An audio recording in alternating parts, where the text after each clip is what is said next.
Welcome to episode 5 of Pragmatic Truth. Ever had your ideas twisted around or been told we've always done it this way? Today we'll explore how the straw man argument and appeal to tradition sneak into our everyday conversations, especially in religious and social settings. Let's see what insights Phil and Marie have for us.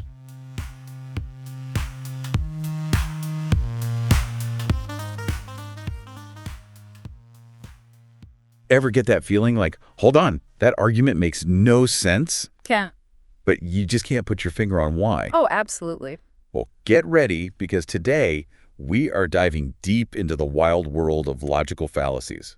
It's kind of like we're giving your brain a BS detector upgrade. I like that, yeah. You guys, our amazing listeners, sent in some seriously fascinating excerpts on this topic. Okay. And let me tell you, once you learn to spot these sneaky, slippery arguments, you'll start seeing them everywhere. Everywhere. And it's true, understanding fallacies, it's like having, it's a good analogy. It's like having X-ray vision. You can peer into the very bones of how arguments are constructed, how they work, and sometimes how they kind of cleverly disguise their weaknesses. Right, exactly, yeah. That's what's so sneaky about them.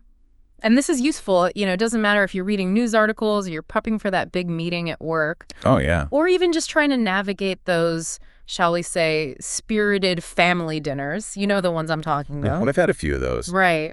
Okay, so speaking of those, let's jump right into this first fallacy. We've got the infamous straw man. Yeah. I actually used this one myself once, completely by accident, arguing with my brother about which pizza place was better.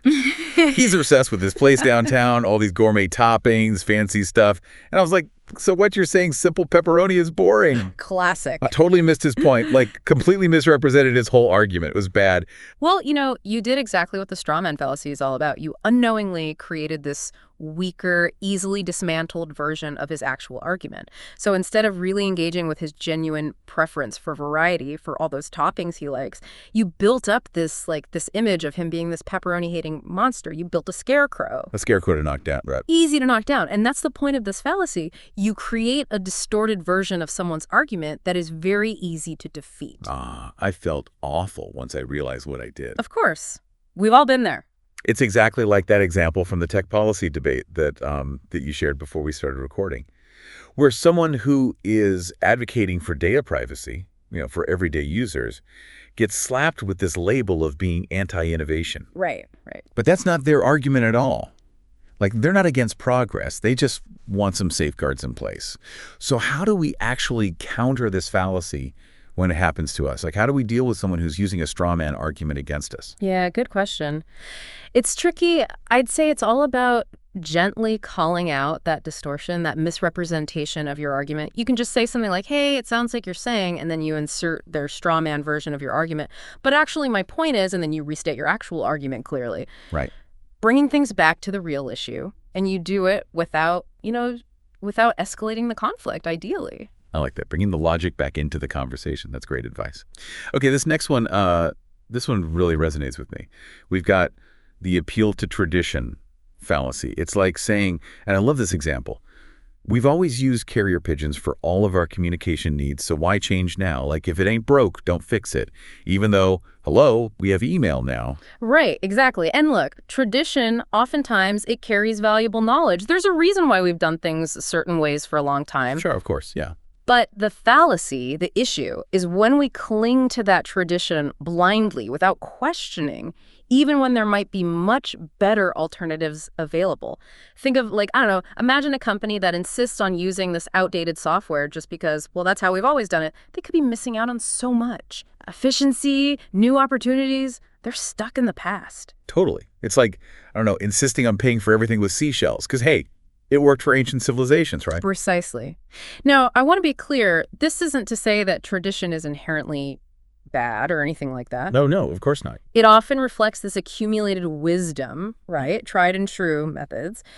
But the key here, the key takeaway, is to always be open to evaluating whether those traditions, as valuable as they may be, if they actually still serve us best in our current context. Yeah, you're totally right. It's all about finding that balance between respecting the past, honoring traditions, but also being willing to embrace progress and new ideas. 100%. Okay, but things get even trickier, even more complicated when we've got multiple fallacies like ganging up on us all at once. Remember that combo move example from the city planning debate? That was wild. Oh, yeah. That was a good one. That was a good example. So we had this person suggesting a more pedestrian-friendly downtown area, right? Trying to make things nicer for people walking around, less car traffic. Sounds good so far, right? Yeah, this is reasonable. But the opposition to this idea, they threw a whole fallacy party. It was like they brought out all the fallacies at once. Every fallacy they could find. First, they accused this person of wanting to ban all cars, which wasn't even on the table. Right, classic straw man. Exactly, straw man argument. Then they say it's going to destroy local businesses because nobody will be able to drive to the stores anymore. Oh, come on, that's ridiculous. And as if that wasn't enough, they say it disrespects the city's history of being car-friendly. They're throwing everything at the wall, seeing what sticks. We've got a straw man. We've got an appeal to tradition. And, I even sensed a little bit of a slippery slope fallacy in there, too, for good measure. Right, like, oh, if we have a pedestrian-friendly downtown, then the next thing you know, cars will be outlawed completely. We'll all be riding horses. It's nonsense. It is, but it's persuasive nonsense. And that's, I think, what's so important for people to understand. These fallacies, especially in combination, they can be incredibly persuasive because they prey on our emotions, our biases. They make it harder to see the flawed logic underneath it all. It's like they're trying to win an argument by just, like you said, throwing everything at the wall and seeing what sticks, even if none of it is actually logically sound. Yeah. So it's like we're building this mental toolkit, right? Yeah. The more we understand these fallacies, these common tricks, the better equipped we are to navigate difficult discussions, analyze information critically, and maybe, just maybe, we can even help other people recognize when these slippery arguments are being used. Absolutely. And if you're listening to this right now, here's a little challenge for you to ponder. Think back to a recent conversation you had, or maybe a debate you watched, or an article you read, and I want you to really ask yourself, can you spot any of these fallacies at play? The true power of this knowledge, of understanding these fallacies, is in its application to our everyday lives. So get out there and start spotting those fallacies. Yeah. Put those BS detectors to work, everybody. Pragmatic truth, we're wrapping up. Hope you laughed and filled your cup. Pragmatic truth, until next time. Keep on thinking, keep that shine.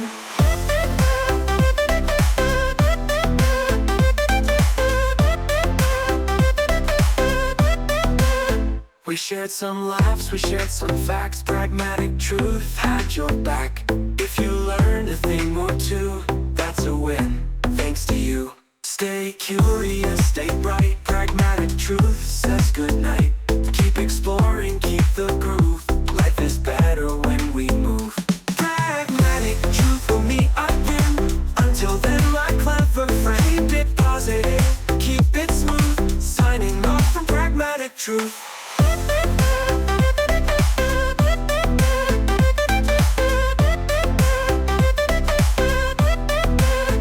We shared some laughs, we shared some facts. Pragmatic truth had your back.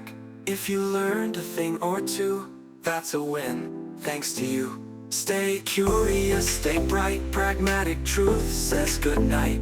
Keep exploring, keep the groove. Life is better when we move. Pragmatic truth, we'll meet again. Until then, my clever friend, keep it positive, keep it smooth. Signing off from Pragmatic Truth.